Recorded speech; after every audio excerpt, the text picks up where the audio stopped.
ইয়ে ছিল, আন্ডারস্ট্যান্ডিং ছিলই আমাদের মধ্যে। তো এবার যখন নাকি হচ্ছে কাজ করলাম, আমি যেহেতু একদম লাস্ট মোমেন্টে জয়েন করেছি, আমার প্রচণ্ড সাপোর্ট প্রয়োজন হচ্ছে ফুল টিম থেকে, আমার গো অ্যাক্টর থেকে। সিনেমাটা বেশিরভাগ জায়গাতেই হচ্ছে কি আমার বেশিরভাগ শখ হচ্ছে কি সোহেলের সাথে। তো ওর সাপোর্ট ছাড়া আমার পক্ষে পসিবল হতো না। আমি বলতে চাই আমি রিয়েলি থ্যাঙ্কফুল যে আমার পুরো টিম আমাকে এত সাপোর্ট দিয়েছে, না হলে আসলে আমার পক্ষে করা পসিবল হতো না। এবং লাস্ট মোমেন্টে যাওয়ার সাহসটা আমি করতে পেরেছি এটা সোহেল ভাই স্ক্রিপ্ট দেখে। আমি যেহেতু ওর সাথে আগেও কাজ করেছি, আমার প্রথম সিনেমা ওনার ছিল, ওর সাথে সিরিয়ালে কাজ করা হয়েছে, নাটকের কাজ করা হয়েছে। তো আমার এই বিশ্বাসটা ছিল এবং আমি সব আর্টিস্টের বিশ্বাস করি সোহেল ভাই একজন যে অভিনয় পারেও না, তার মধ্যে থেকে হচ্ছে অভিনয়টা নিয়ে আসতে পারে। তো সেই বিশ্বাসটা আমার ছিল বিধায় আমি হচ্ছে কাজটা কিন্তু জয়েন করতে পেরেছি। Thank you so much. শুরুতে যেটা সিনেমাটা ছিল, সেই সিনেমা থেকে এই সিনেমার গল্পের যে পার্থক্যটা, সেটা আপনি কেমন অনুভব করছেন? আমি স্ক্রিপ্টে এটা এত পরিবর্তন হয়েছে, আমি এই সিনেমার শুটিংয়েরও 2 বছর আগে যখন করেছিলাম তার সাথে হচ্ছে কি প্রচুর অমিল হয়ে গেছে। ইনফ্যাক্ট আমি সোহেল ভাইয়ের কাছে শুনেছি যে এই গল্পটা নাকি উনি আরও অনেক আগে, কত বছর আগে, 10-15 বছর বললো নাকি 5 বছর বললো, সেরকম আগে হচ্ছে উনি গল্পটা লিখেছিলেন। তো সেই সময় যেমন ছিল গল্পটা, এখন আস্তে আস্তে নাকি সেটা পুরোটাই চেঞ্জ হয়ে গেছে।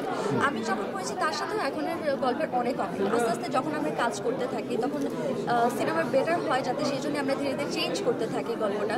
বাট আমার মনে হয় যে এখন আমরা যেটা দেখেছি সেটা ফাইনালি অনেক অনেক বেটার এবং ভালো হয়েছে। প্রত্যেকটা সিনেমার একটা দর্শন থাকে, এই সিনেমার একটা দর্শন আছে। সেই দর্শনটা আপনি কি বুঝেছেন এবং ডেলিভারি দেওয়ার সময় আপনার অনুভূতির জায়গাটা কেমন ছিল? ডেলিভারি বলতে অ্যাক্টিং করার সময়? হ্যাঁ, এই দর্শনটাকে স্থাপন করতে আপনার দর্শনটা কি বুঝেছেন?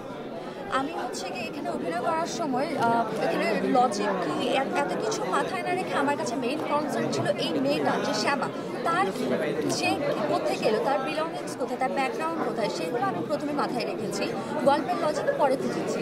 আর আমি যেহেতু ওনার কাজ করি, আগেও করেছি, সো ওনার গল্পের লজিক্যালি হবে, ভালোই হবে। সো সেই জায়গা থেকে আমি কাজটা শুরু করেছিলাম এবং শ্যামার জার্নিটা আমার কাছে খুব ভালো লেগেছে, সেটাই আমার কাছে মেইন প্রায়োরিটি ছিল। আচ্ছা, শ্যামা তো একটা ঐতিহাসিক ক্যারেক্টার না, ঐতিহাসিক ক্যারেক্টার না, মানে রবীন্দ্রনাথের একটা শ্যামা, রবীন্দ্রনাথের একটা গল্প আছে। না, আমি জানি না আপনি কোনটার সাথে রিলেট করছেন, কিন্তু সেই শ্যামা মেয়ে, শ্যামাচরণ, শ্যামা, এই গল্পের সাথে বাঙালির একটা আত্মীয়তা আছে, সেটা নিজেকে কিভাবে আপনি রিলেট আমার এই করেছেন? গল্পটা পড়া হয়নি। শ্যামা মেয়ে, শ্যামার গল্প। ওইদিকে যাচ্ছে।